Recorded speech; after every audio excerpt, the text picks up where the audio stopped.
The Incline Residential Purchase Agreement changed about roughly a little over a year ago. And they went to the Las Vegas version of it. Oh my. So, it's considerably different. The old contract was more, you had to work the contract. This contract is more like, I call it a sunset. If you don't get contingencies removed, they are in writing, then they are considered accepted if nothing happens. I think that that's a bad practice, but this is the contract that the Incline Village Board is using at this particular time. So there's a lot of stuff in the contract that we can kind of breeze through, like the first 10 lines of the residential purchase agreement. There's no magic about that. Tom, quick question. Is there a way to autofill this from the MLS, or do you have to do this all manually? I am not sure on that question. I'll find out though. Okay. I'm just pointing it out because it is possible to do that in the Northern Nevada, and it's quite the time saver. Well, being the broker up at Incline, and this contract came in after I left the Incline board, I've left that up to Karen for all of all of her business. She just does it, and I really don't do the business up there. Karen does the business up there. So, okay. What amount of earnest money should be offered in a transaction, and why this amount? Does anybody have any ideas on that? Is it same than here, 1 to 3%, or is it different? Well, I don't think that there's any, well, the only difference between California and Nevada, I believe in the California contract, it does state 3%. But in Nevada, there is no percentage that's outlined in the contract. But my thoughts are, what do you think is a good amount for an earnest money deposit? Yeah, I mean, I think it's as low as you can get the seller to agree to, if you can, right? But again, I counter on earnest money deposit if I get something low. If the rest of the offer looks good, I may counter on that. If I have two offers that are the same and one's higher and one's lower, I might question why did this person put such a low earnest money deposit in? So you feel, Dimitri, that it's your duty to get the lowest possible earnest money deposit? I think especially if you're doing a non-contingent offer, because that's really all you have to get out of the contract. But the trade-off is whether or not it's competitive or deemed serious. Exactly. So what you have to determine is, what do you think would, if you had a feeling that there was going to be multiple offers, do you think a seller would take a higher amount than a lower amount as far as earnest money deposit? Almost certainly higher. Yeah. All things being equal. Well, my thoughts are that I like, in the contracts down here, I like to put at least 1%, if not more. Somewhere between Have a good one. 1 and 2% is my personal preference. Also, in this particular contract, if you take a look at the EMD, if it's wired, how many days should you offer for the wire? How you doing? To be in. Dimitri, can you put up the contract so we can see it? You're not seeing my screen? Nope, we just only see the Incline Village MLS the homepage. Oh. It looks like a homepage. Okay, hold on. Sorry, Tom, for interrupting, but it's much easier to understand if we see it. I'm looking at it, so hold on a second. Let me reshare that. While It opened up a new window. Tom, while he's doing technical stuff, does the Incline contract allows you to put in a second down payment later? like after Um, after home inspections or things like that? Yes, it What- does. No, it doesn't. But the thing is that you could put that in additional terms and conditions. Well, I thought line It 20 does. says exactly that, additional Oh, yeah, I deposit. see it now, Dimitri. Okay. And maybe, and if you don't know what's going to cause it, maybe you say, instead of writing a date, say, see additional terms. But put Yeah. a number in there and you can say, see additional terms. Okay, but if you will note that there's on the additional deposit, it indicates will or will not be considered part of the EMD. And I would probably put in, well, it depends upon the circumstances, you know, how competitive you are with your offer. But typically, like down here in Reno, it's will not be considered part of the EMD. So, but you might want to put in will be a part of the EMD. So in other words, if there was a default and it will not be considered part of the EMD, let's say that the earnest money deposit down here on a $1 million property was $10,000, but yet they're going to put up an additional $15,000 upon all of the contingencies being removed. If you have that this will not be considered part of the EMD, if there is a default, then the seller would only get the $10,000. So if you are wiring the money, what's a good number of days for the business days to wire? 3 business day. How many? 3. That's probably a pretty good time. And it also depends upon whether the whether the buyer has to go back down to the Bay Area. You know, so it might be a little more difficult to do that. But 3 days is probably a good amount. And again, I'll refer back and forth to the Reno contract. In the Reno contract, it doesn't stipulate the number of days. And the reason for, okay, it says earnest money deposit is presented with this offer. And if you do get a check, then that check by law has to be, once you have an offer and acceptance, that check has to go to the title company within 1 business day. That is law, and you cannot change that. So, all right. What if the EMD is wired on, let's say you have 3 business days, and it is wired on the third business day?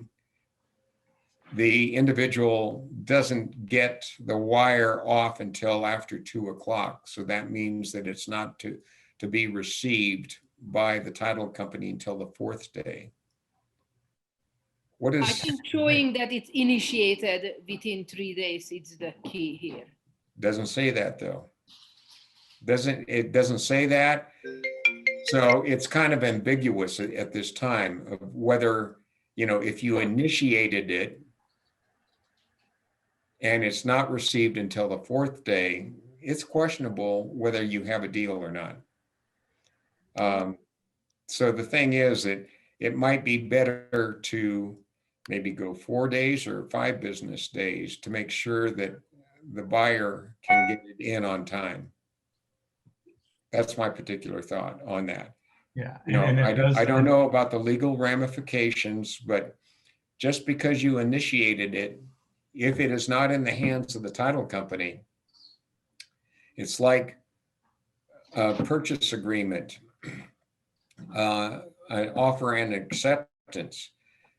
If the seller does not accept, let's say that he writes down at 11 o'clock on the last day that an offer can be accepted at 11 p.m., but the agent does not get it into the hands, the listing agent doesn't get it into the hands of the selling agent until the following day, technically, the buyer can back away from it because you don't have a contract because the terms were not met. Even though the Unless seller it's- had signed the previous day, Point, right? but it was not in the hands of the selling agent or the buyer's agent, however you want to refer to it as.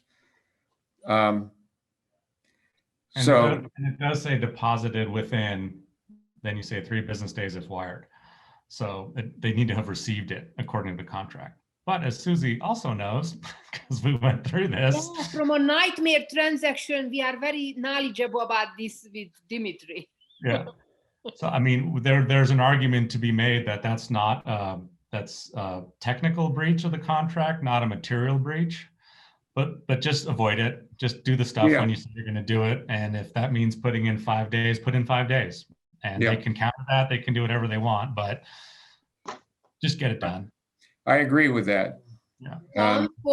Tom, for you to know, when the EMD doesn't arrive exactly on the 3rd day, but it's initiated, if the seller would want to wiggle themselves out of the contract, terms of the court or the law, they would look at the effectively not arrived wire transfer as a technical irregularity. That's the legal term they use. And technical irregularity is not a ground for nulling and avoiding a contract. I don't know if that is Flip side of correct that or is not, we're not Susie. lawyers, so let's just do it on time if we can. Yeah, But exactly. clearly, I just that's what we learned. That's all I'm saying. The Yeah. hard way.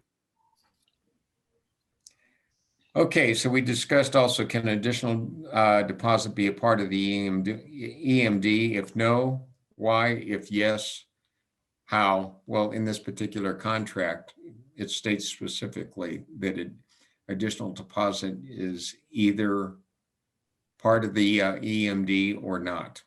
So, all right. And actually, so we'll try to remember to look at section 28, but that I think that means that if it's part of the EMD, they can get it back. If it's not, they theoretically can't get it back. Say that again. More on that later. We'll address it when we get to section 28. Okay. So, page 2.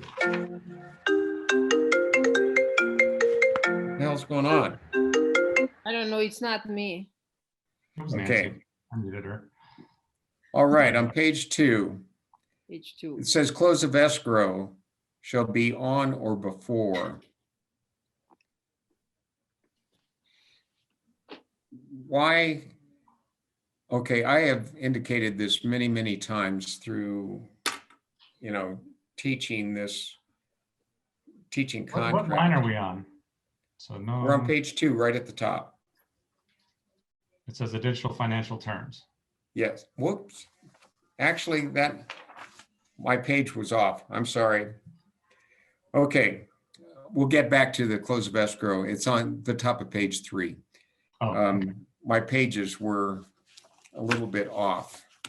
I had page 2 coming down a little bit and uncovering page 3.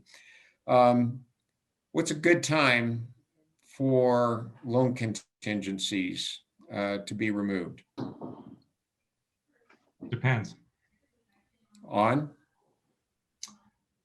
How competitive the situation is and if you're competing with likely other cash offers or not. Okay, let's just take 2 months ago, 2 to 3 months ago. Was it possible to remove a loan contingency within 15 or 20 days? That's the other dependent variable. It's probably very difficult. Yeah. Right now, it's getting a little bit easier because we don't have the number of transactions going on. So the thing is, again, the number of days depends upon how active the market is. And we have to be sensitive to I have that. to execute a promissory note. So the thing is that, you know, possibly in today's market, it's highly feasible to get a loan approved within 25 days. In certain cases, you might be able to do it a little bit quicker, but it's still kind of tough. So when you're dealing with your lender, actually, before going in and putting in the offer, you might want to talk to your lender and ask him, what's a reasonable number of days for a loan contingency at this time, and also for the appraisal. And your lender will say 45 days. And then you ask them again, seriously, what? Yeah. Yeah. You know, if we put down, Mr. Lender, if we put down 45 days, we're not going to get the transaction. Yeah. Yeah. You know, what are the good chances that we could do it in 30 days or 25 days, whatever the situation is? So, okay. How many days to open escrow? And I put open in italics. And why, or who opens escrow?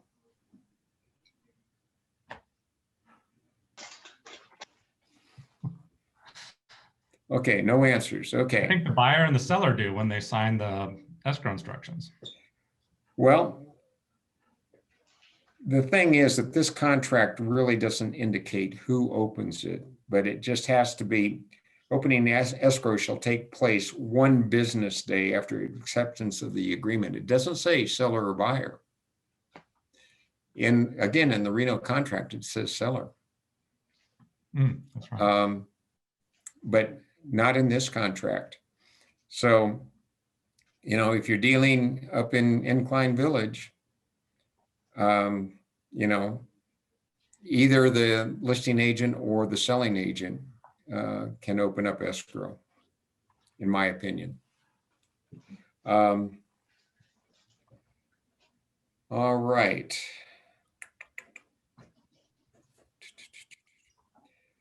Which agent gets to select the escrow company and why? Any thoughts? Whoever pays for the title insurance. Say again, Susie?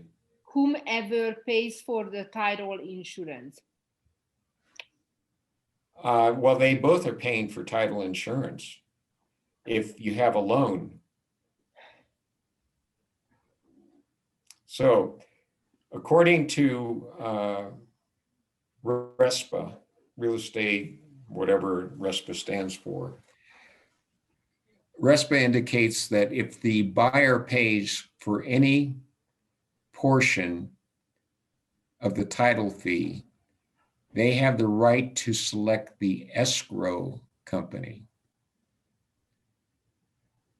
The seller could essentially say, and be legally okay by saying, okay, I want the title company to be, you know, First Centennial, and you select the escrow company as Ticor.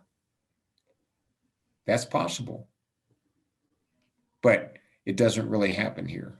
Yeah, it happens a lot more in California, especially Southern California. They're separate.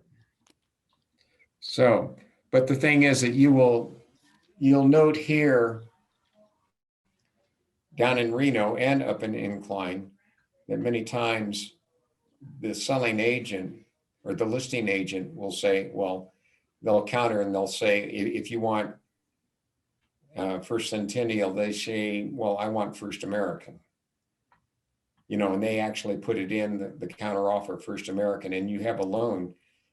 They are technically violating the law on that.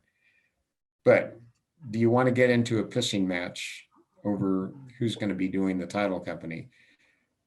I have heartache when there's a title company that, say, like, what was it, Reliable or Reliant or whatever the name of the title company was, who's no longer in business. They were not a big title company. How big were their pockets? We don't know. And I like to deal with the title companies that have big pockets in case something does happen, like wire fraud. So, but again, to get into an argument with the other side about who gets to select the title company or escrow company, I don't get into those arguments. You know, I just kind of bend over and go along with it. And, you know, it's not good to drop one soap, but that happens at times. Okay. Page 3. Dimitri looking very brokerish like. Okay. Now at the top of page 3 is close of escrow. And it says, shall be on or before. So item C. And the reason, a long, long time ago, there was a court case, and I don't know the name of the court case, but they had on or before.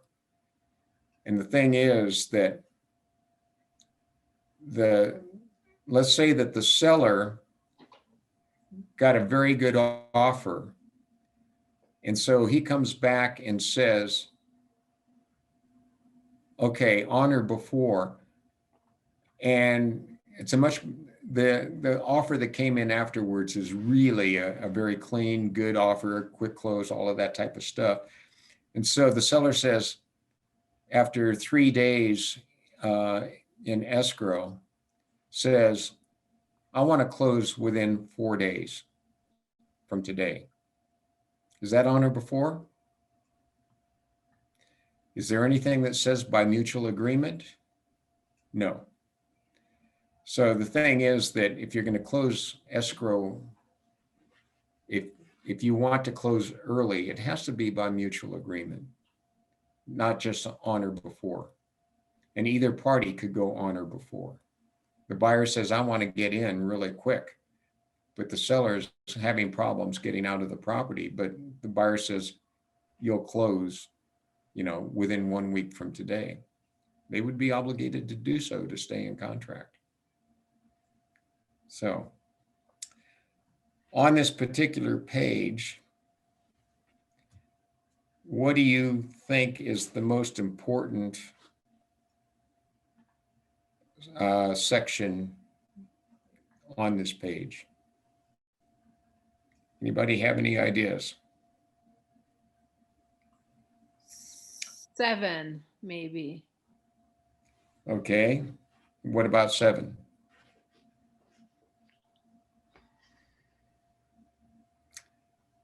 I mean, the due diligence period is removing, I'm assuming, all contingencies. Therefore, Yes. that can make or break a deal. Yeah. So that's kind of anticipated by all parties potentially equally. Well, the thing that I think is the most important happens to be 7C. 7C. Failure to cancel or resolve objections. And if the buyer fails to cancel the residential purchase agreement or fails to resolve in writing with the seller any objections buyer has arising to the buyer's due diligence as provided, buyer shall have deemed to have waived the due diligence condition. So, you know, if you're a real estate agent and you're just sitting on your hands and you do nothing, all of the contingencies are essentially going to be waived at the end of the due diligence period. And what is the due diligence? What's a good period for due diligence? As long as you can get away with, given the situation. Okay. Dimitri, would you do 10 days?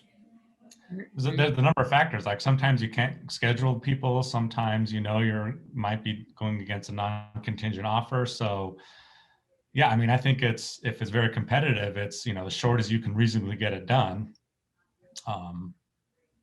And rolling the dice a little bit. So you might say, hey, we're going to shoot for 7. I don't know if we can do this. And then at least if you get in, you're in contract and you can at least decide at that point, hey, do I have to ask for an extension, or are we comfortable with the property? Or are we just going to back out because we don't know? Yeah.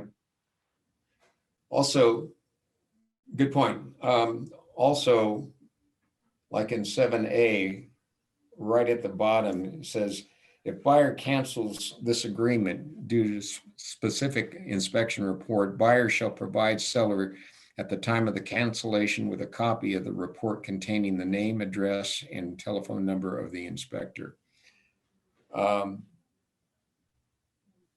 If you're using that as an excuse, then you have to provide the inspection report.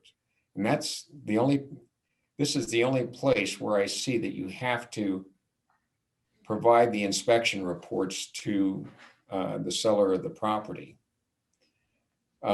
which seems a little bit strange to me. Let me put it that way. But in essence, the way that I read the contract is that the buyer can cancel for any reason because the property is not suitable to the buyer. And I think that from what I read, all he has to do is to send a letter to the seller saying, the property is not suitable for my needs. I hereby cancel the transaction. Yeah, based on this inspection, there's no test to say whether it has to be material or meet some threshold for right. an issue. To me, it does not have to be reasonable at all. Yeah, there's no, yeah, It's that's right. The buyer's whim is that I don't want to buy this property because I can't use it the way I want to use it. It just doesn't suit my needs, and you're out of there. So, all right.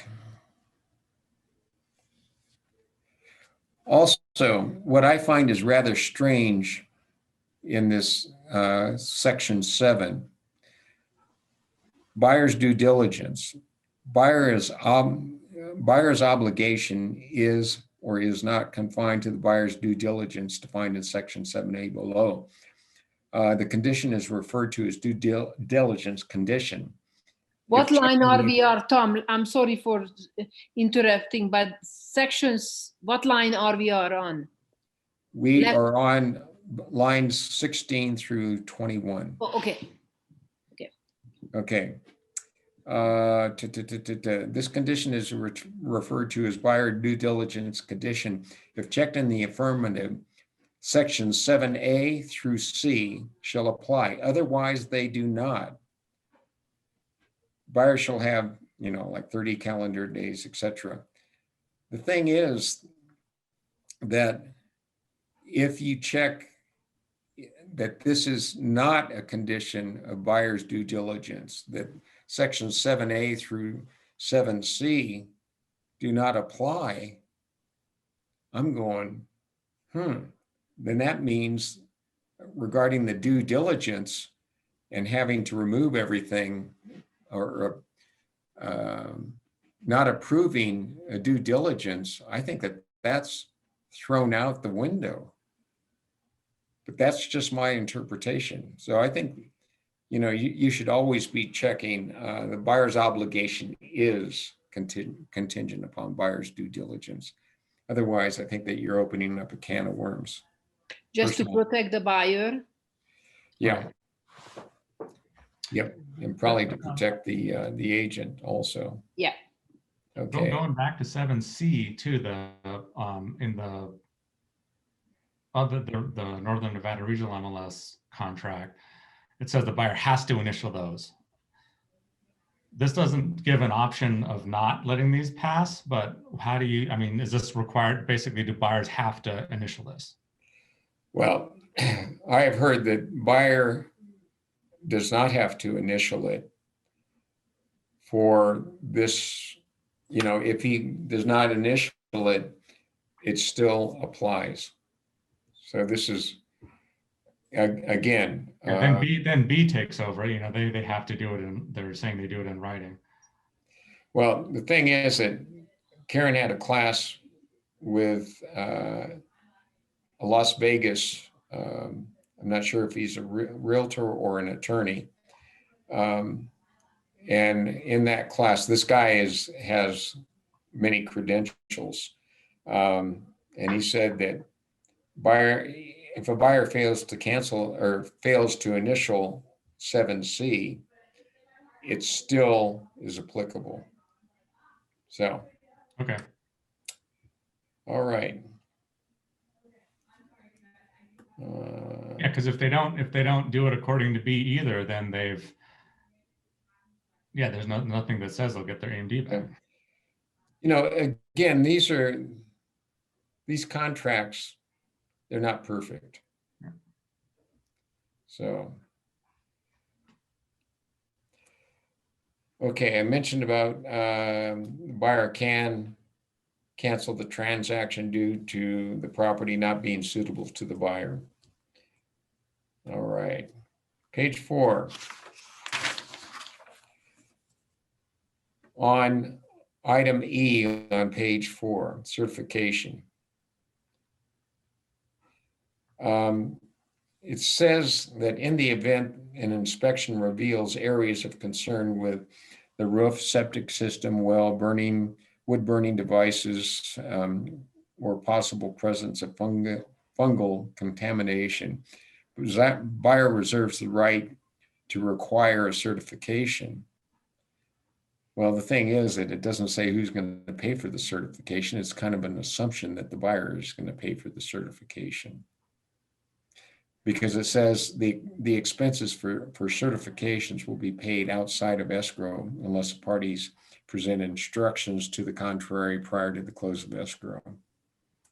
A certification is not a warranty. I've never had a certification, so I don't know what is stated in a certification. So, but again, here you have outlined the various inspections that you can do and who pays. So one of the things I note in this particular contract is inspection, septic lid removal, septic plumbing. In Lake Tahoe, who pays for that? Whatever's in the contract. Okay, the next question is, are there any septic tanks at Lake Tahoe? Not on a lakefront property, probably. There are no septic tanks in Lake Tahoe. At all? At all. There was an act back in 1969, Susie, when you were just a baby, that indicated, it's called the Porter-Cologne Act, and that no septic tanks are allowed at Lake Tahoe, within the Tahoe Basin. Can it be grandfathered in, or No. it had to be taken No. out? Cannot be there. Wow. So, Now, but there are pumps, sewer pumps. So yeah, for example, my mom had to replace hers recently. yeah, but that's a sewer pump. Yeah. Oh, because of And- the elevation changes, of course. Yeah. Well, Yeah. we'll talk about that also later. So if there is no septic tanks and no septic lid removal, why do we have it on the contract? It's a Vegas contract. It's a Vegas contract. Sorry, I forgot. Yeah, okay. So, And correct me if I'm wrong, there needs to be an answer to every one of these. there needs to be an answer. You have to put something into every single one of these. Either it's waived, it's not applicable, or who pays for it. Okay, well, that's, yeah. I agree with the way that you do it, Dimitri. It's the most 100% correct way of doing it. Yeah, I mean, I said it's best practice, definitely do that. You know, and if you're accepting an offer like this too, and you're worried about it, you can also just say, you know, pursuant to such and such, you know, this, and this are waived. You don't have to do that at the counter, but I would suggest doing it as an addendum. But let's say that, Unless you're countering anyway, then just add it. yeah, let's say that you say roof inspection waived. But yet under other, you have to be determined. But the home inspection comes back and says that you better have the roof inspected. And here you have the situation where you're saying that you're waiving. That's when you realize that the property doesn't suit your needs. But That's when you want a $200,000 discount. well, again, you know, this is an area that there's not a definite line in my opinion. Yeah. Well, I mean, I think if you're representing a buyer, just because you're saying you can do these, you don't have to do them. So I would just say anything that's applicable, say you will do it, or you might. And then waive it. Then just, or just let the time pass. Okay. Preliminary title report. What is the time? I'm sorry, real quick question on the TRPA site inspection. What is that process typically? And when does that have to happen? The site inspection would be if you wanted to increase the size of a deck or put down a patio,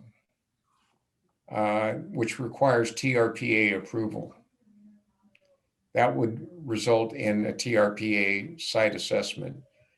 Right now, I don't know how long that is taking. Again, I'm not writing contracts up there. So that particular time, in the past, they've been really, really slow, and they're probably slower now because of COVID. What is really slow? 60 days. Okay. Can you talk a little bit, Tom, about the TRPA? Because I know Lily, very small amount about it. I know that they are like a coastal commission paying on the Royal Touche for environmental purposes, but clearly once you're living in there, you love some amount of their limitations. But can you talk about what are the TRPA, why are they there and what are they doing? To protect the lake is the bottom line. And they think that they know everything of how to protect the lake. You know, if you're building a house that has a lake view, they will have a requirement to see on the windows so that they are not reflecting out onto the lake for somebody who might be out boating. Whoa. And they have all sorts of just niggly little things like that. These are environmentalists that are at the TRPA. So it's not easy to deal with them. So when I write an offer on the TRPA site inspection, what would I anticipate as a buyer representative, that what could the buyer run into with the TRPA currently or future? Can you elaborate? Okay, well, Susie, let's say that you don't, that the exterior decks are too small for the buyer. Buyer wants to enlarge them. Down here, what do? You enlarge it. You Yeah, enlarge it.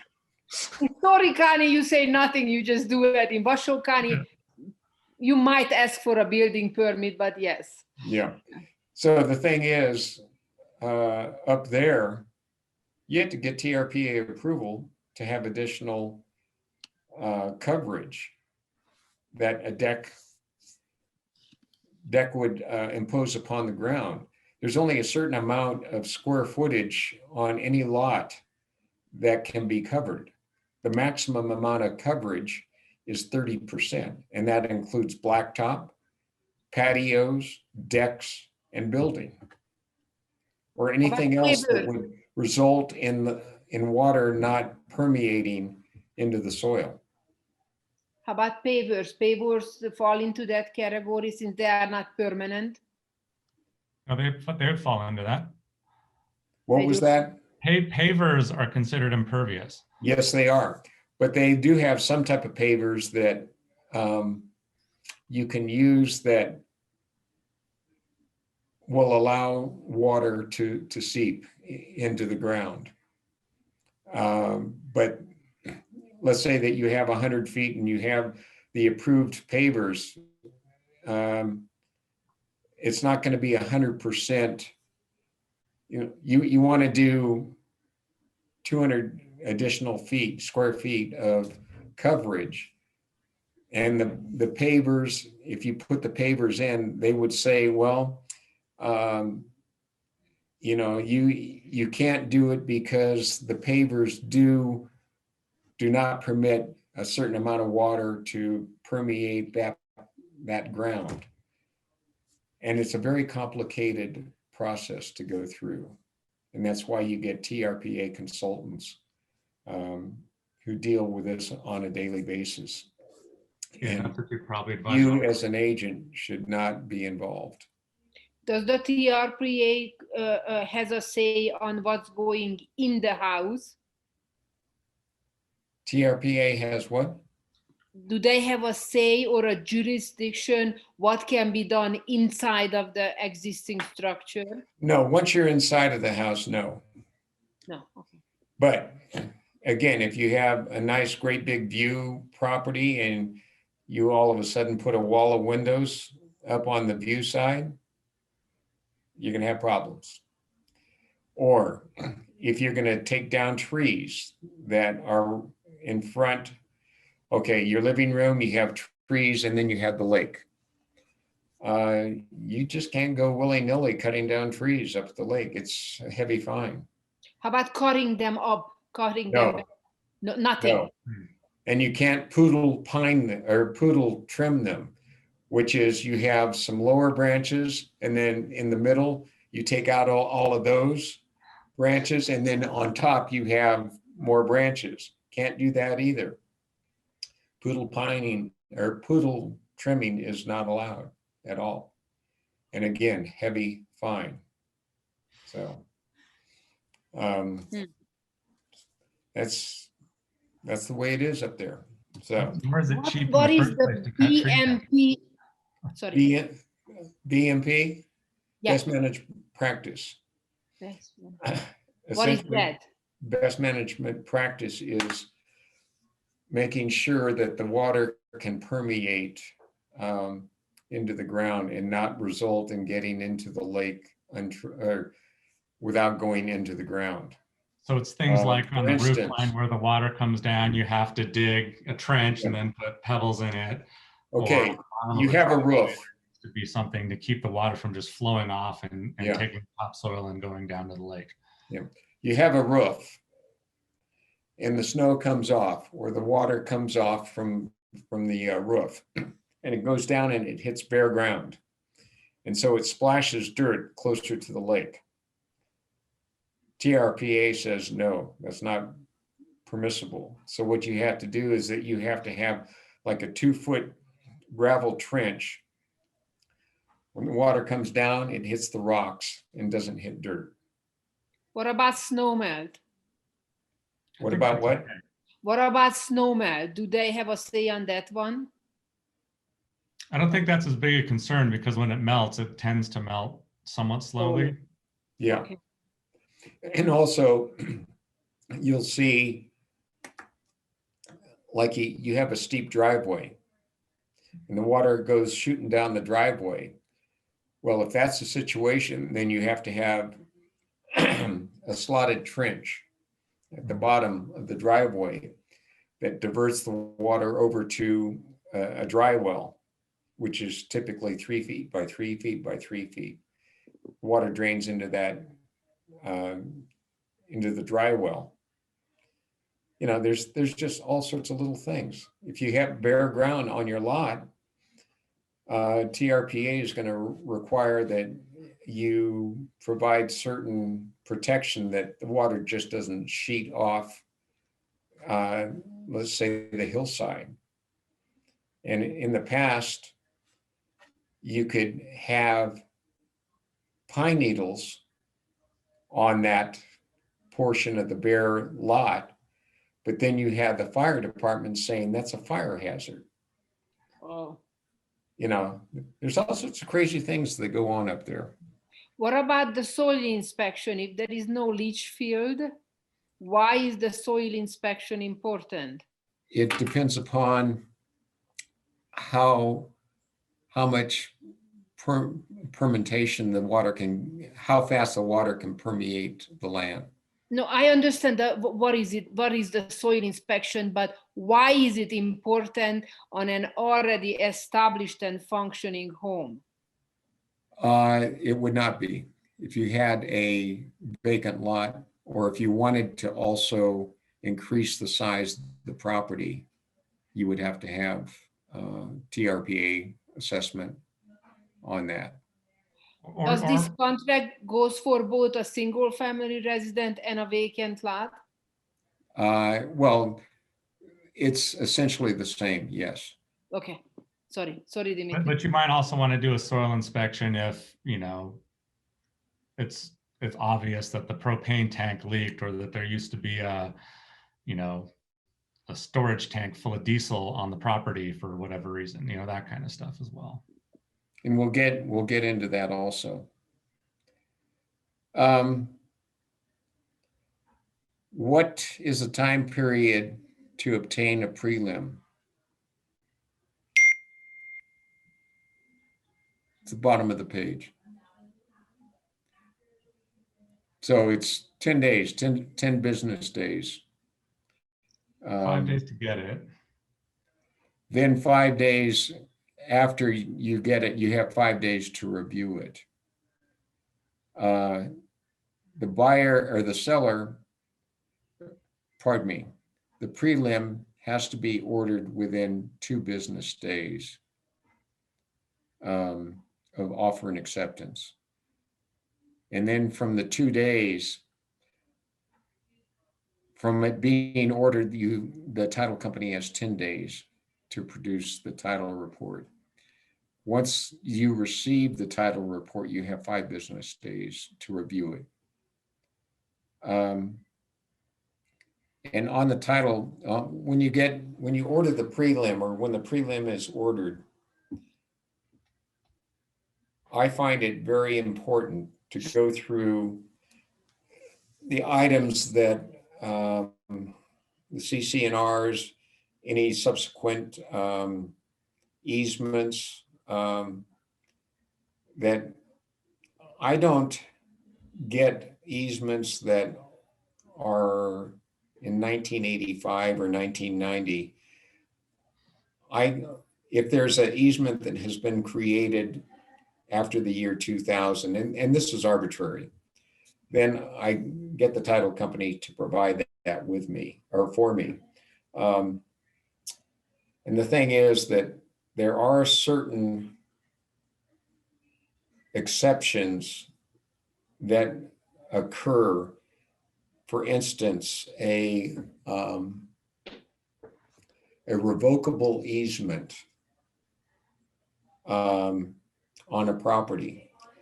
And up at Incline, there are properties that have a steep downslope, and then you have a driveway going across, but the street, okay, the edge of the street is not necessarily the edge of the right-of-way for the street. It might be from the edge of the blacktop, it might be an additional 10 feet going towards the house, but yet you have a driveway going across that portion of the street. And the revocable easement is that in the event that the street is to be widened, you'd have to take out your driveway. Chances of that happening are probably pretty low, but you should be reading these exceptions. So when you see a revocable easement, that should be somewhere a red flag. It should be what? Should be a red flag. Yes, yes. So, by the way, my hearing aids were not made for Hungarians? yeah. Yeah, I love you too. Yeah. Well, that's my fault though. Next time I'm going to have to get some bilingual hearing aids. So to me, it's really important that you read the documents, such as the prelim. What's happening in Incline Village if the title company does not provide the prelim within 10 days? It has not happened, but if that is the situation, the buyer could just cancel the transaction. That's a condition. So, okay, page 5.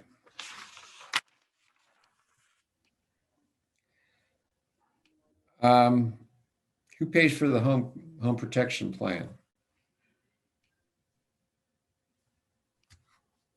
The agent, if she's nice.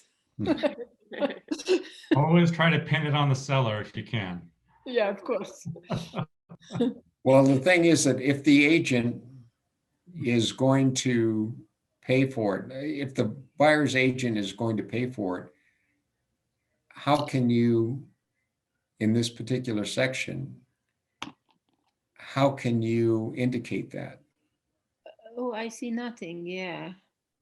There's nothing that states that that you as the agent can pay for it. So I would probably just have a side agreement with the buyer saying, hey, I'll pay for it. And submit something to him in writing to that effect. Okay. Do you have an additional terms in this contract where you might can mention? Yes. Yes, you do. So, okay. CIC documents. Who pays for them? And what's the time period that they be ordered?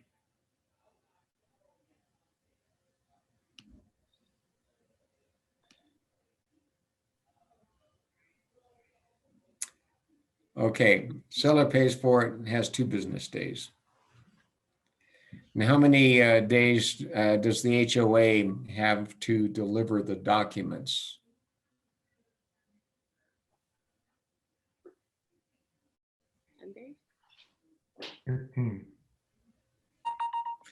It's 10 days. Is that calendar or business days? It's calendar days. Where do you see the 10? Yeah, we see 5 calendar days.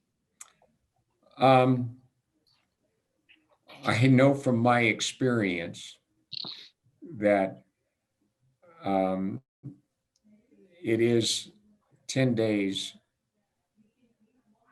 that the HOA has 10 days, and this is according to law. That's why they say here that if the buyer doesn't receive it within 15 calendar days, it can be canceled. Right. And so that was my next question, is that under the NRS, what are the ways that the buyer can cancel the transaction? And there's 3 ways. One would be if they are not ordered within 5 days. Number 2, if the buyer does not get it within 15 days. And number 3, according to the document, they can review the documents and all of the timelines have been reached, but they have, 5 days to review the documents and say, I don't approve of this. Those are the 3 ways that they can get out of a transaction because of the CIC.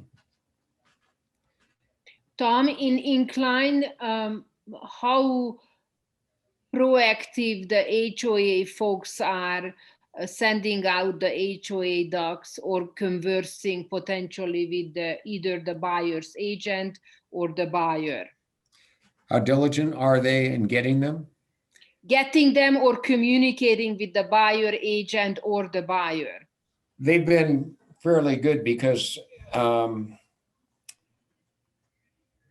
people were complaining, let's say, a year ago, they were complaining about the HOAs taking way too long to get to the documents. And so all of the HOAs are now very familiar that they are required by law to get them back within 10 days. And then from there, the title company gets them, supposed to get them to the agents, and then the agents are to get them to their client. Doesn't necessarily always happen that way. At times, the title company will send them directly to the buyer for their approval, but it's supposed to go through you as the agent to get it to your buyer. And then you have the joy of reading those things. And what I have found in the HOA documents is there's just a lot of stuff that, I just don't care to read. How do you elect a president of the CIC, and what are their duties, etc. In many of the HOA documents, they have rules and regulations, which I think affect probably 90% of the concerns that a buyer would have. And so I just go straight to the rules and regs. Can you rent on a short-term basis? Are there pets allowed? What type of sign can you have there? Because up at the lake, there are all sorts of different regulations on properties that have an HOA. Some properties do not allow dogs. Some properties allow dogs, but renters cannot have dogs. And again, there's some associations up there that don't allow for renting. And then there's others that say, if you rent, it has to be for 1 month or 3 months. Minimum. Yeah. So those are some of the stipulations, and that's the reason why you had to read them. I have a question for both of you, Dimitri and Tom.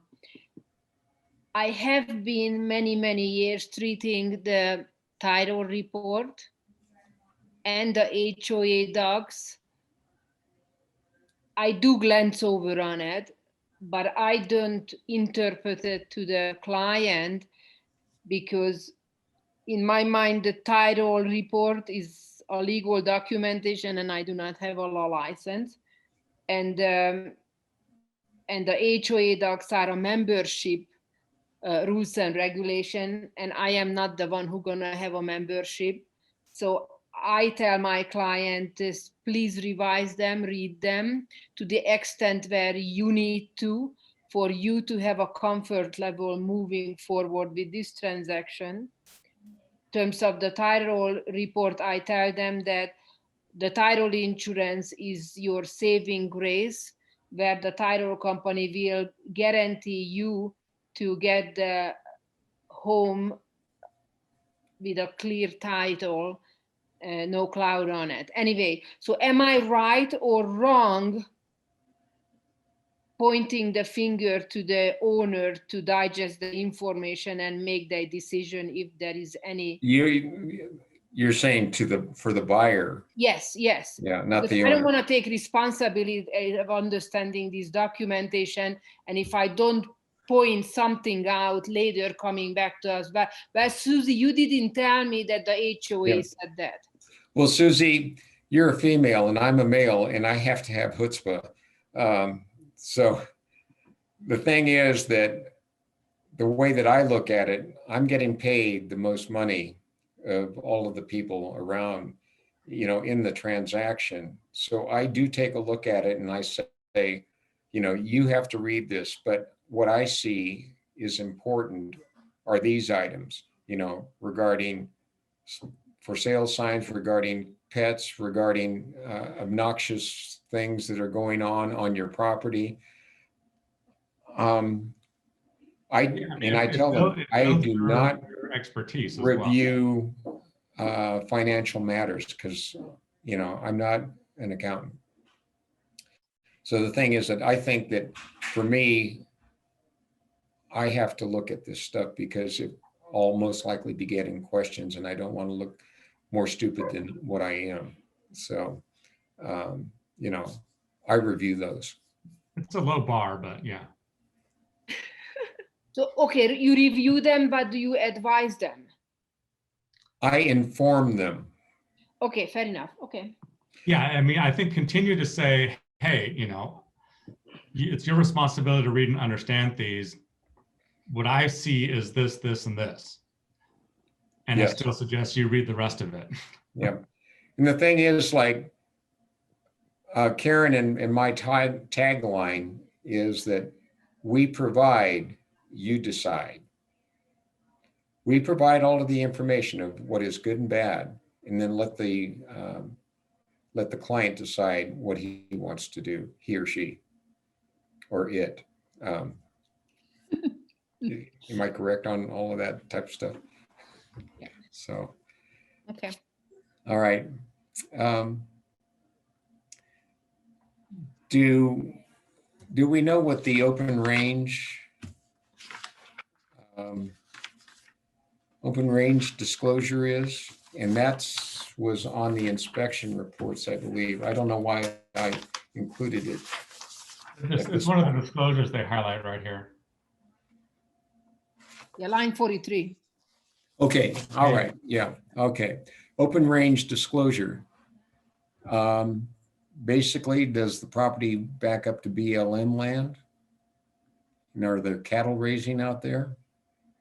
And if it is next to BLM land, which there's no backing up to BLM land, but there is some Forest Service. Yeah, okay.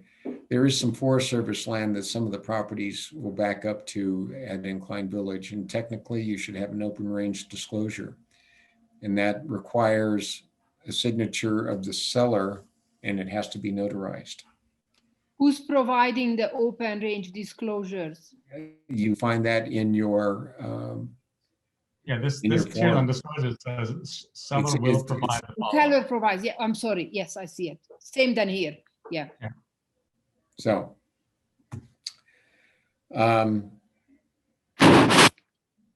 move. Okay, I'm on page 6 at this particular time. What is the seller's option if the buyer defaults? Is there any other recourse? Take the initial deposit if they can.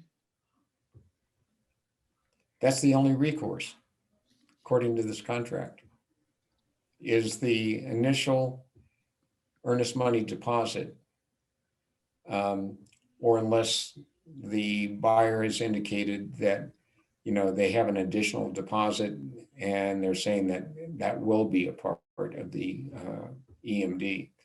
But there's nothing that says you go to court if you have a dispute on your default. The seller says, well, I've been damaged more than $10,000. He has no recourse, according to this contract. Whereas, again, in the Reno contract, there is recourse. Oh, interesting. Okay, this is line 51, right? 18C. Yeah. If buyer defaults.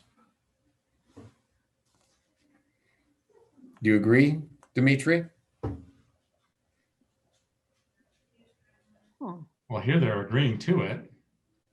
Yeah, that's the only option. that you have is the earnest money deposit. Yeah, there's a choice in the other contract that we use Yeah. in Nevada. Right. Not here. You'll also note in this contract, and this would be on page 7, broker's compensation. There's no percentage there. So the thing is that it states that it's the percentage that has been published through the multiple listing service, through other public marketing efforts, that is what the commission is. And that's why it's, especially up there, then it's important to make sure you have a printout of Yep. the MLS sheet that shows the rate, so they don't just change it. So Susie, if you don't like having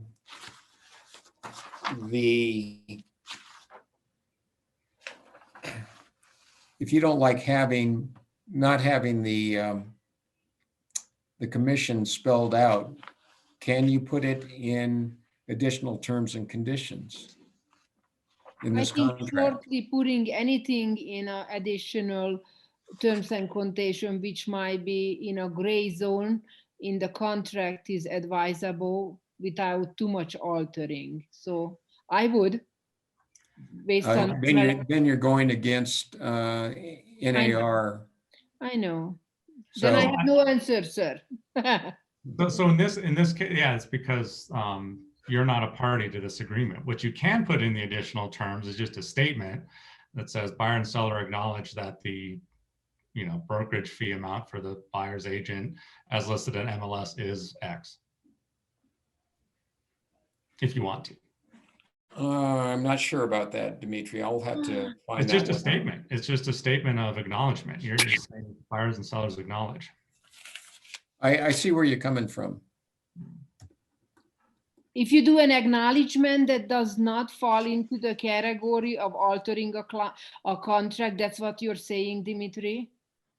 I think you're just saying what is, and it just makes it harder for them later to say, hey, we never said that. We never agreed to that.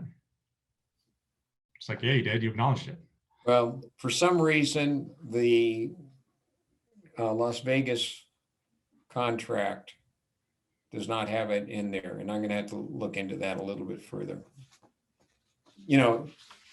Dimitri, I like your idea, but I'm not sure if you can do it or not. Bottom line. Yeah. I mean, I think as long as you're not making yourself a party to this contract as the agent, then I think it seems like it's okay. Yeah. Well, the thing is that Donna, what do you think, Donna? Well, in California, we have other car forms that state that it's I think it's called the CBC, where it's the broker agreement between the two brokers, and you can stipulate that, and it's sent out. So it's not part of this contract. Yeah. I mean, we can never have in California, we can never have our commission as part of this contract. Yeah. So the thing is that, you can have a separate document, but that document has to be between you and the other agent or the other brokerage company. Yeah. Broker and broker. Yeah. Right. Yeah. And so there's no real reason then to even have it into the contract. Well, in California, it's basically not allowed to have it in there. It has nothing to do with the two parties, the buyer and the seller, really. It's the brokerages and the agreement between the broker. Because in the listing, And your MLS agreements stipulate what you should and shouldn't do as well. that's correct. But I've seen where agents they get offers and then they go in and change the MLS from say 3% to 2%. Which and is that's why you print it out when you write the offer. Yeah, one. I would always, when I was buying and selling, I would always send over a copy of the MLS along with my offer. So it was kind of like no doubt. And if I knew that was kind of a flaky agent that was going to try something not so happy, then I would send over that other form. And I want to say it was called CBC, and I'd have to go back and look at that. But probably Nevada has something equivalent, I would think, to that. If you look at your library of documents. It doesn't. Mm-mm. Well, Okay. I'm probably pretty sure that the Incline MLS has that, but I don't think that we have that particular document in the Reno. Okay, There are so many more documents that the Incline board has. okay. It's just, you know, Yeah, to me, the Incline reminds me very much of San Francisco in California. They're their own little world. And they have their own contract, which is similar to the state contract, the car contract, but it's got some differences in there. And so Incline reminds me of just kind of a little carve out from the norm. yeah. Well, the reason that this is, okay, this is a Las Vegas contract per Mhm. se, mostly. But then the Incline Village Board has the Incline Village Crystal Bay Regional Disclosure. Okay, And that, you know, sometimes it's redundant, but it also gets into a lot of, some of the nuances of what goes on up at the lake. Yes. Like it And talks all about those best in their MLS management are listed practice, as it talks IVR. about the improvement district, Mhm. you know, backflow preventers. Mhm. Avalanche zones. Yeah, and there are, to my knowledge, I know of 2 avalanche areas. One's in Crystal Bay, and the other is where the fire station is up on 431. Mhm. Those are That's both third, the is that the avalanche. Third Creek one? Pardon? Then Third Creek? Uh, The I'm not sure of the three name of the they creek. have are Crystal Bay, Sand Harbor, and Third Creek. Mhm. Okay, all right. That I think it's just a, okay. So this is right where it ends on the Montrose Highway. That's where the fire station is. And there's a Okay, valley okay. that goes through there. Yep. And they had a major avalanche back in like about 1986. And that wiped out gas at Incline Village for quite some time. Wow. I have not looked at that avalanche. That's something that we did not have before this contract. Avalanche zone right by. Sand Harbor, that is really outside of Incline Village. So the 2 within the Incline Village area, Incline Village is a 9,000 acre community, 4,500 acres, which were subdivided. and actually, I don't believe there's any homes along here. This is right by Sand Harbor. Yeah. Yeah, well, that's all government land right there. Something like 85% of the Tahoe Basin is owned by the government. And along the lake, they own, I think it's about 56% of the lakefront land. And so private ownership is 44% on the lakefront. So I know that really excites most people when I come up with those particular figures. No, those are very important, Tom. I didn't know that Yeah. percentage. 87% of statistics are false, though. So Yeah. That's the spirit, Dimitri. I made that number up just in case it wasn't there. I believe Tom in this case. Okay, some random thoughts. As a selling agent, can you present the offer to the seller? I should say, as a buying agent, can you present your offer to the seller? Yep, I have done it many times. Okay, and it is also in Code of Ethics and also in both the Reno and Incline Village MLS that you can do so, but you have to do it in writing and I believe that you have to do it in writing. The thing is that the seller can refuse, but he has to refuse and give you a written response that he will not meet with you to discuss the offer. But if the agent says, no, I'm not going to allow you to present the offer, and it's, well, I'm requesting it, and you have to inform the seller of that.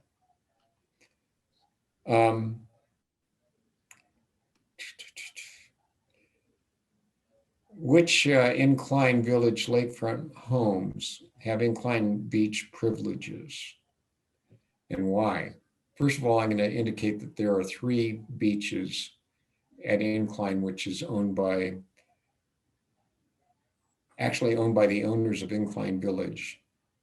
But they're in the title of the Incline Village General Improvement District. So I'm not going to ask questions on this type of stuff because most of the people are not going to know. When Incline Village was first divided, it was done by the Crystal Bay Development Corporation, and that was back in the 60s. Then they sold out to Boise Cascade. Boise Cascade had some land that was lake frontage, and so they subdivided that so they could sell lakefront parcels there. And in doing so, the Crystal Bay Corporation allowed the lakefronts between Shoreline Circle, lakefront homes between Shoreline Circle, and I believe the address is either 843 or 845 Lakeshore. They all had privileges to the Incline 3 beaches, Burnt Cedar, Ski Beach, and Hermit Beach. If you're a lakefront owner, and let's say that you're 907 Lakeshore Boulevard, you cannot get into the Incline Village beaches.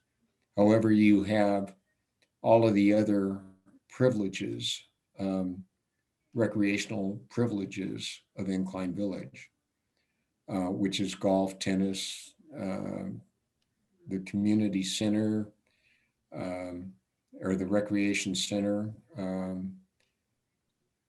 the walking paths, and there's a duck blind also. There's a ski hill, 2 golf courses. You share those privileges with all of the other Incline Village residents. So I've got a map up here about where on Incline is that difference here. Okay, There's there's Burnt Cedar Beach, Yeah. and then right to the right of that is Shoreline Circle. Mhm. Okay, all of those properties that are on the lakefront and that go down to about right about where your X is right now. That's about 845 Lakeshore. Okay, keep going to the right. Okay, a little bit further. The other direction, please. The other right. Keep going.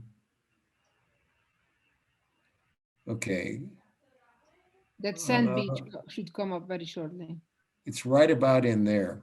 And what they have there is Boise Cascade subdivided those particular lots into, they had flag lots. So there's typically a home up, well, you can't see what I'm trying to do, but Put it on satellite, Dimitri. He can see it better.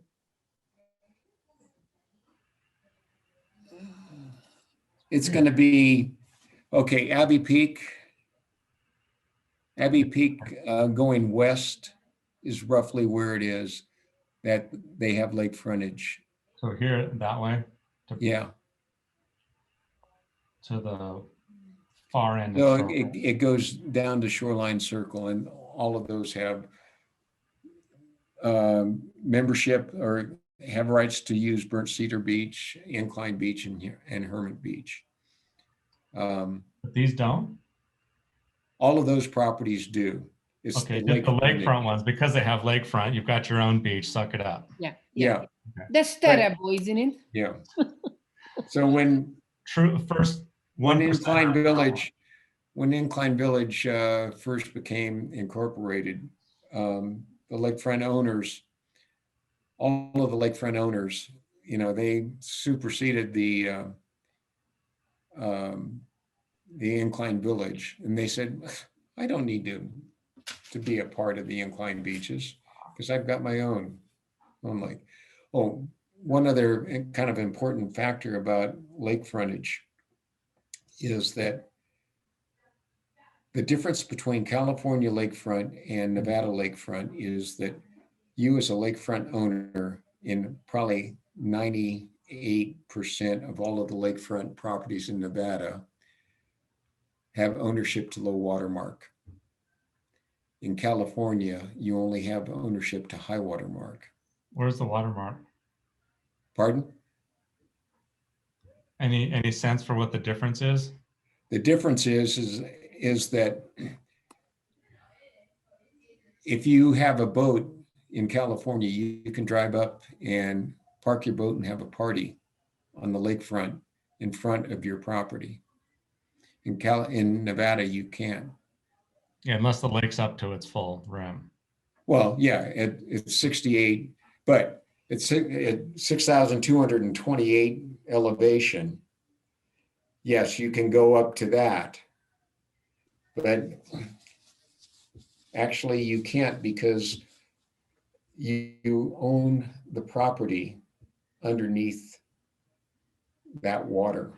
I was going to say Nevada, I thought you couldn't. Basically, the test that I've always understood is in California, you can walk along the lake anywhere you want. Yes, As long as exactly. it's below the high water mark. You're Whereas exactly in Nevada, correct. you cannot. Correct. That is correct. I have a question. It looks like some of these docks boating are a lot longer going into the lake than where is your property line. How Yeah. is that relation works out? You have to get 3 permits in order to get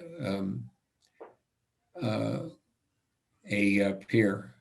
Okay. State Even big lands, Corps of Army Engineers, and TRPA. So It's about on impossible average, to get a pier at this time. Tom, an average nice little new pier going out, how much is it cost? I have no idea.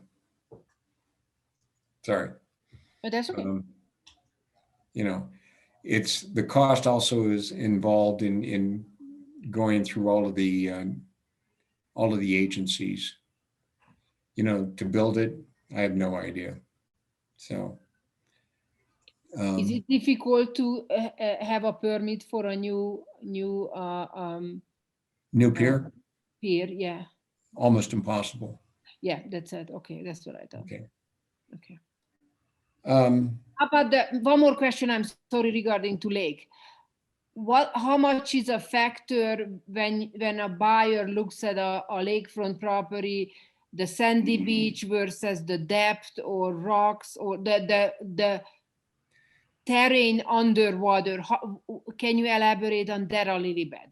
Yeah, I've got to pull it out of an orifice, but it's typically like if you have a sandy beach versus a rocky beach. My thoughts are that that's worth about $500,000. If you have a pier, a single-use pier, depends upon the size of the property, but that can start at about $1.5 million and go up to about 3 or 4 million. Just having The size of the property. If you have a joint use pier, which there are a number of those, joint use, it was easier to get a pier if you went in with your neighbor. And so it was a joint use pier. You know, not the best situation in the world, but at least you could get a pier. And that particular pier privilege might be worth $750,000. It's a valuable asset. And by the way, there's only 7% of the lake that has sandy beaches. So if you have a sandy beach, that's worth money. This is actually the parcel map for Washoe for a lakefront, and you can see that it goes into the lake, whereas Yeah. to the extent that this is accurate. but Okay, the parcel that you have, if you go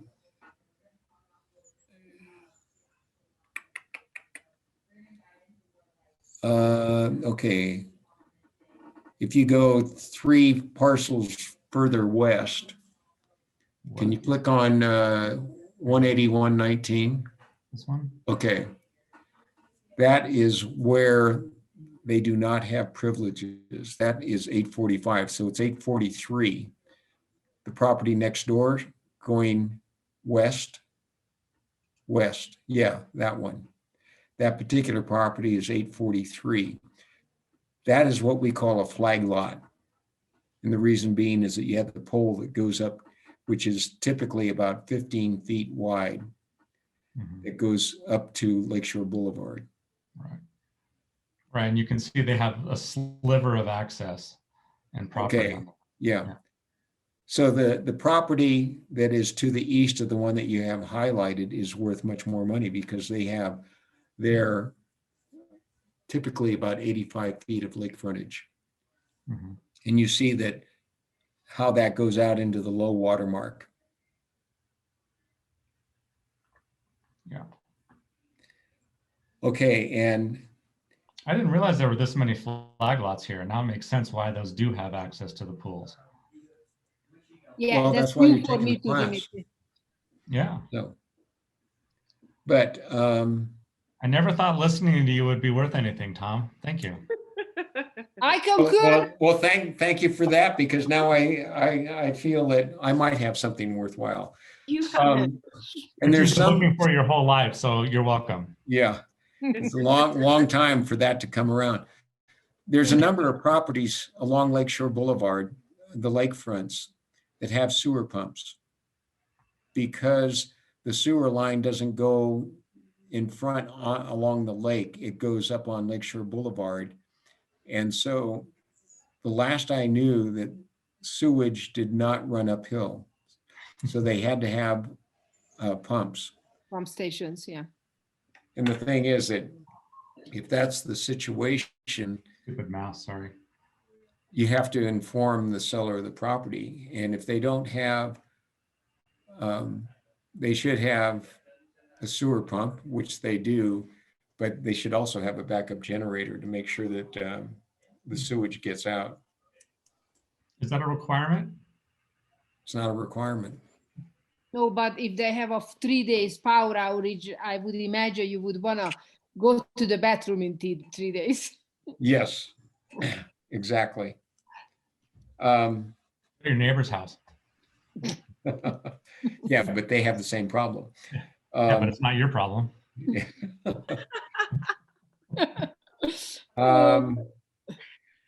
The dollar difference between having full or partial recreation privileges is if you have full privileges in your tax bill, there is a bill for $830 annual. And it is outlined as the recreation privilege tax, so-called tax. And that is, you have no options. You cannot opt out of that. And if you don't have the beach privileges, then it is $730. And Crystal Bay, all of Crystal Bay does have partial privileges to the incline recreation. Where does Crystal Bay, Jesus, start and incline stop? Where incline ends.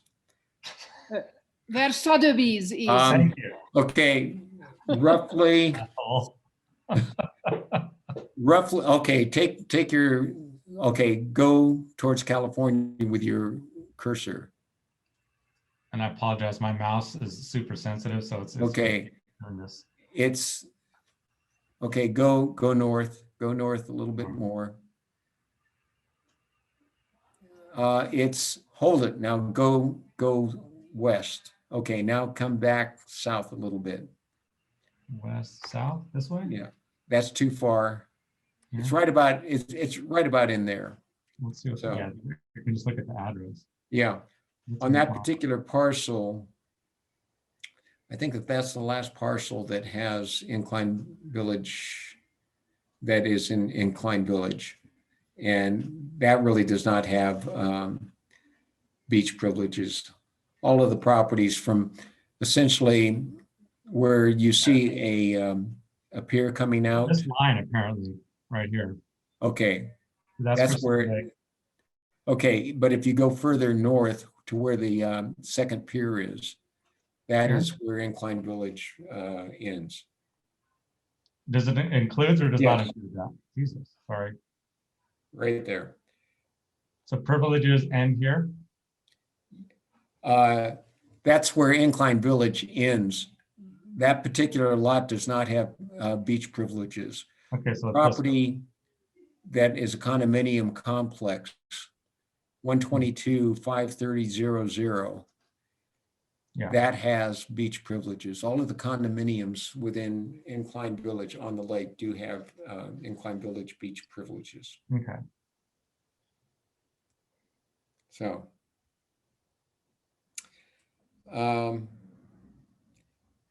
All right.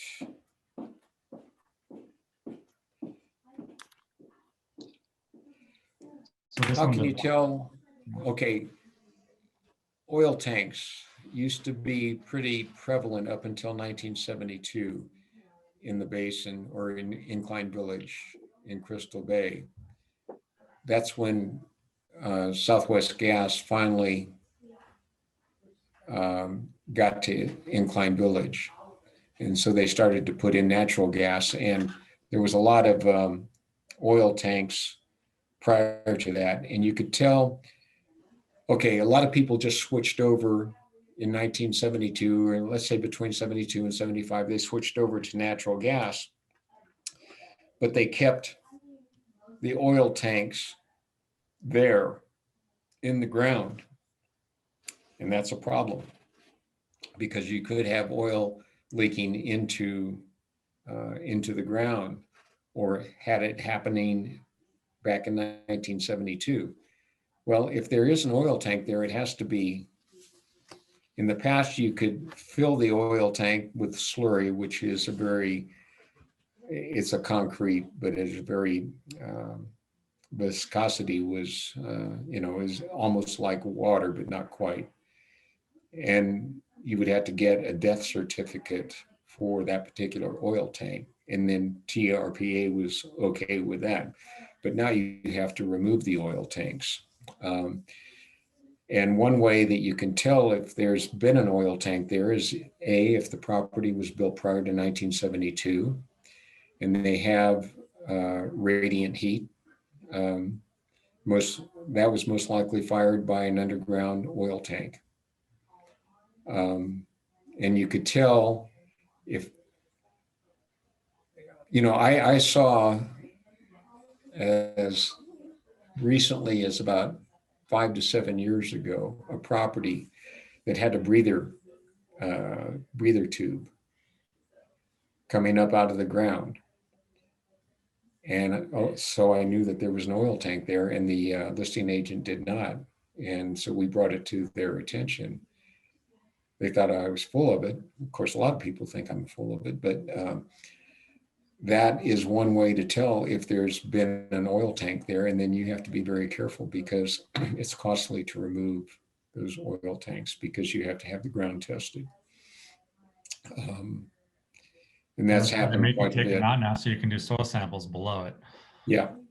Well, there's just so much, like there's a gas station right at kind of the so-called entrance to Incline Village where Lakeshore Boulevard comes into Tahoe Boulevard. There was a gas station there, and it contaminated the lakefront properties across the street. Very expensive and not easy to remediate the problem there. And Can homeowners still get reimbursed when they do that from the super fund? Yes, you can, but I don't know all of the details on that, Patty.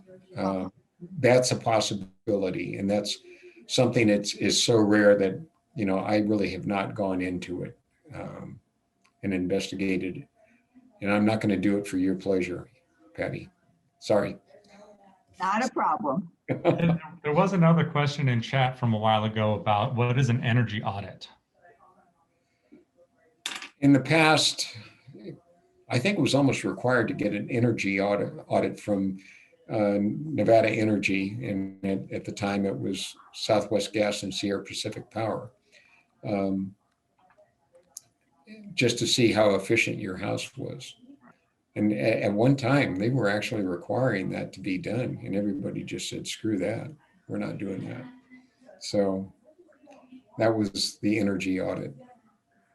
At Incline, why do some of the subdivisions have names and others numbers? Well, the Crystal Bay Corporation, they had the Lakeview subdivision and Mill Creek and et cetera.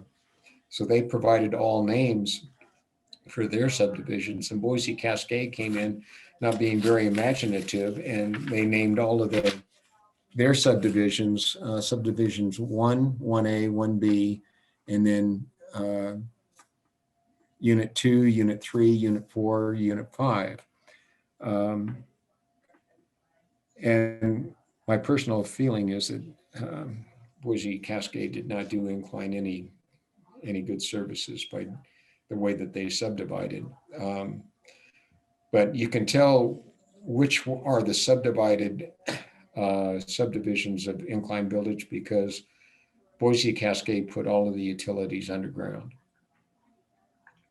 So if you have a telephone pole, you're in the Crystal Bay Corporation subdivided area. Plus they have the names of, you know, Lakeview, Country Club, Fairway Estates, 1 and 2, etc. I think I just briefly touched on the Incline Village Crystal Bay disclosure. They have that because the current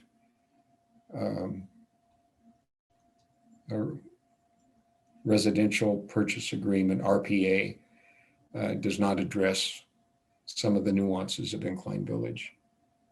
And one, I think, interesting question is what if you got an offer from a Reno agent on a Reno purchase agreement form? What would you do?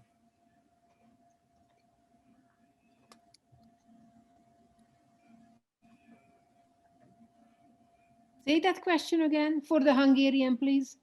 Oh, you have your Hungarian hearing aids on and not your American ones? No, I hear very well. The brain didn't compute it. So please ask me the question again. Okay.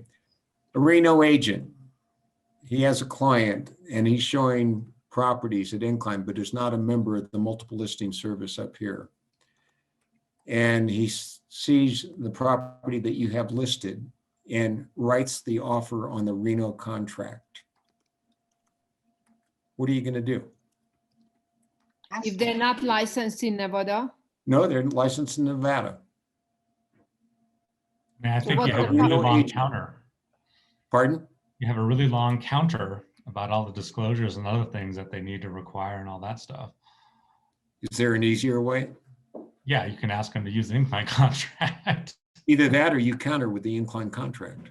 Oh, Oh, wow. You just say in the Incline contract is that the offer presented by the Reno agent is hereby null and void. All of the conditions in it are null and void, and you provide them with the Incline Village contract. A blank one, or you write all the information on the. That is your counter offer. yeah, write it in. So Oh, I see. Wow. So on the Reno contract, all you would merely say is that subject to the counter offer and dated, you know, let's say it's today, 2/5 or 2/6, whatever today is. And then you just fill out the contract.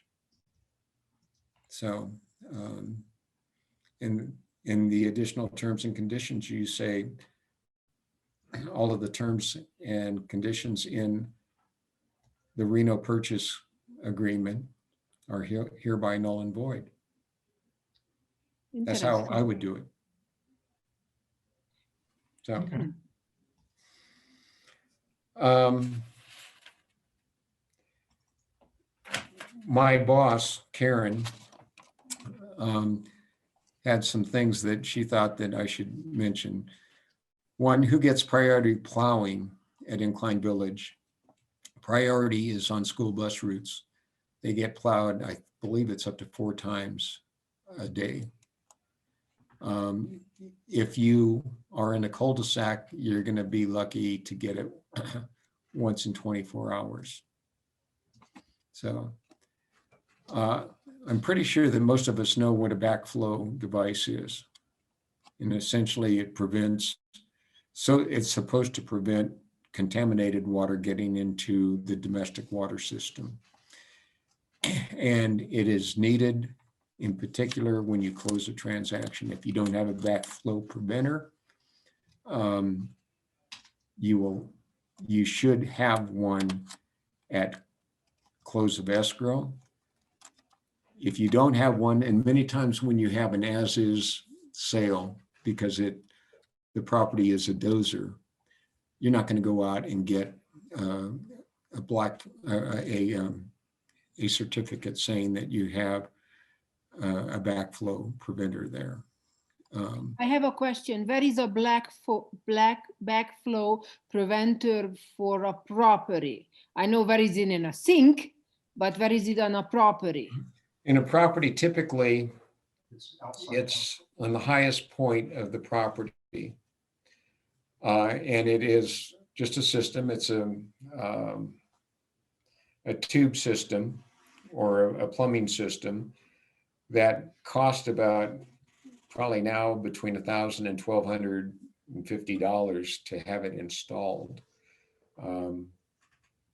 And again, it prevents contaminated water from getting into the domestic water system. And that is required at the close of escrow. Is it above ground like a hose bib? Yes, it's above ground. So if you have a hose, You know, there's a lot of properties down here in Reno that also have backflow preventers. And I believe by Washoe County ordinances that all properties should have that, but it's not really enforced down here. It's enforced, not really super enforced up at in the lake, but Incline Village does the best job of having that done. Karen also The said, home inspector showed that in the Incline Village home inspection. Would it elaborate on if the property has that or not? Most inspectors would make reference to that. Okay. So, but it's backflow preventers are very prevalent, not during the winter time because they're covered with snow, but during non-snow times, they are very prevalent. We have bear boxes up at the lake, and that just prevents bears from getting into the trash and strewing the trash all through the village. And if you do that, you're responsible for the pickup, and if not, you're going to pay for it. Okay, thanks everybody.